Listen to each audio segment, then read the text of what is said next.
folks, welcome to the channel. I'm Don. This is Rockin' the Country. One of the things I love is that I never know what I'm getting in, almost never know what I'm getting into. Even if I know the artist, I don't know what the song's going to be. And generally speaking, and this is no exception, I'd not heard of this artist, Mike Cross. Song is Bounty Hunter, and it's a gift request of Craig Cook, who himself is in Virginia. So shout out to you, Craig.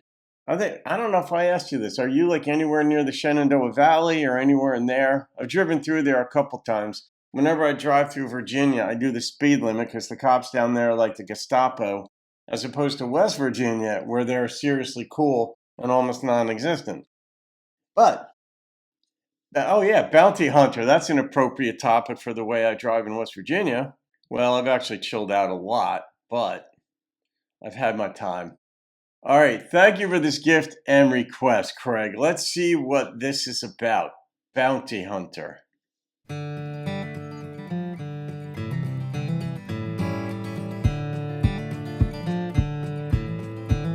where's Mike from? Do you know? Good evening to you, mister, the bounty hunter said. You don't know me, but I know there's a price upon your head. I know you're wanted, dead or alive, that's what the posters say. But I never shoot a man at night when he ain't had time to parade. So I'll give you until sunrise tomorrow, my friend, before I come to shoot you down and bring your body in. I warn you that I do my work quite well with gun or knife. I've tracked down many a man, I've taken many a life. Development. Father, do not mourn for me, mother, do not weep. Whatever a man soweth, that also shall he reap. Is the guy praying?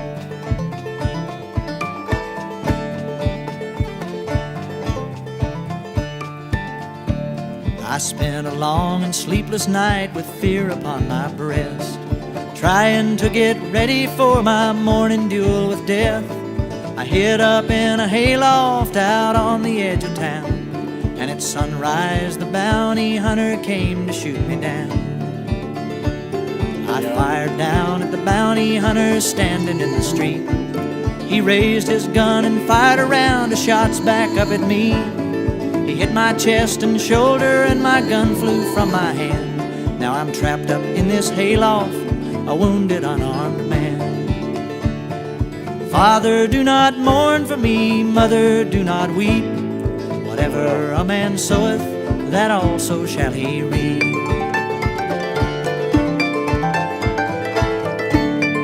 Parents can't help but weep for what would have been. The bounty hunter holds his fire and hollers up at me. Come out and take it like a man, I'll make it quick and clean. I know my time is running out and there's no way I can stall.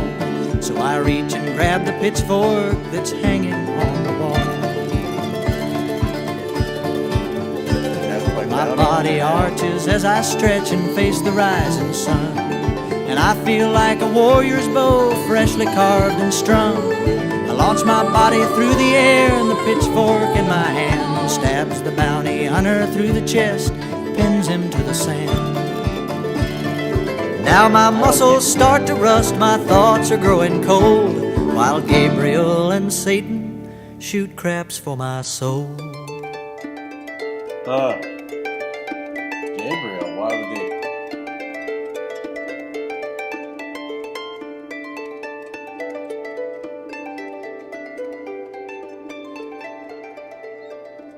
I don't get how he was able to use the pitchfork to hit the bounty hunter. So, how? All right, let's go back here. The dude shows up, the bounty hunter shows up, tells him there's posters up. I found you. I'm really good with or without a gun. I'll give you overnight to pray. That's definitely a risk to do something like that. Then the dude prays, for mother, father, this and that. And then he goes into like a hayloft somewhere. And then he's facing the sun. So I guess the hayloft is outside. He raises his gun at the bounty hunter.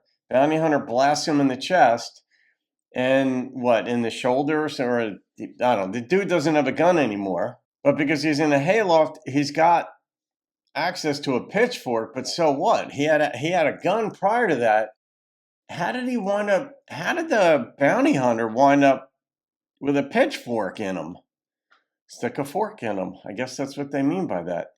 Um, he arched. What he said? Arched back. Initially, I had this impression of like a bow arch, but he arched back, like his muscles tightened, or they did something. They did something. He mentioned his muscles in there. I don't know what they did. I got the sense that he was starting to die, and they were tightening up. So he didn't throw.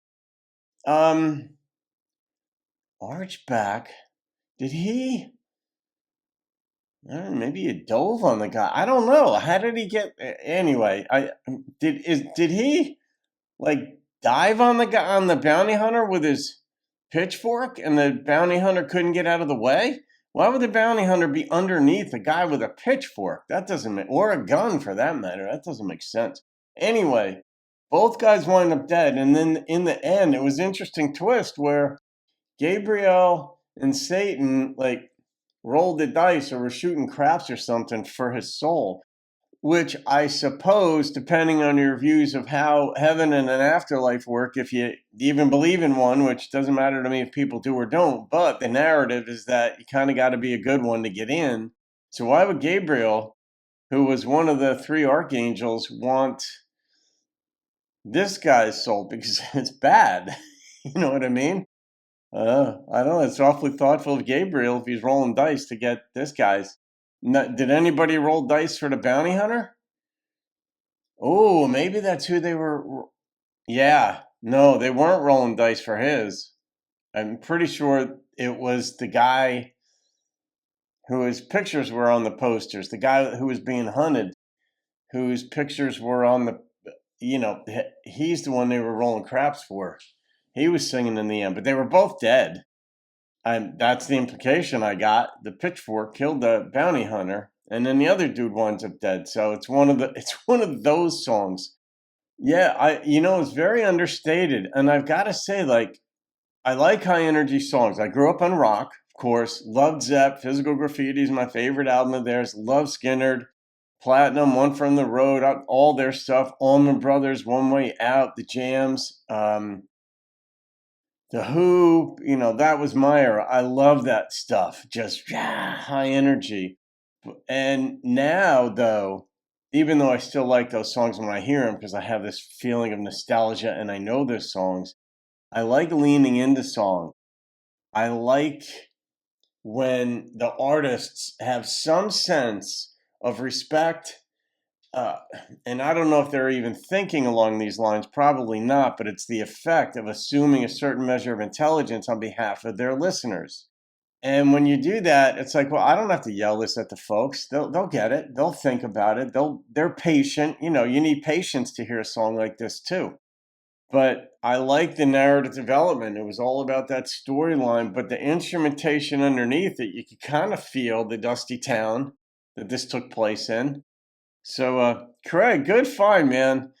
Yeah, I think you like some of the independent artists too, which I do a lot of on the channel, so it perfectly works. So, all right, I'm gonna rate this song, and the number that popped into my head was an 8.9, almost in the 9 category, but I love creativity, and this was creative. And also, what you don't necessarily know, but I sense restraint when I'm listening, and I appreciate that too, because human nature in the arts so frequently is to put more more lyrics, more instrumentation, more this, more tempo, whatever.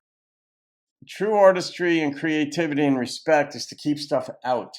And it's like when you're writing, if you're writing a book, the key is to remove words and have it say the same thing. And that's the hard part. It's not adding words that's the hard part. It's taking them out that's the hard part. And in a song, it's the same process. And so when I hear a song, I'm like, he could have added something in that spot, but he didn't. And I really appreciate it because it might have detracted from my experience in the moment. So, nice creative effort. Craig, my friend, thanks. CC? Yeah, CCC. Thank you. Have a great day, folks. See you on another video and keep rocking the country. Father, do not mourn for me. Mother, do not weep. Whatever a man soweth, that also shall he reap.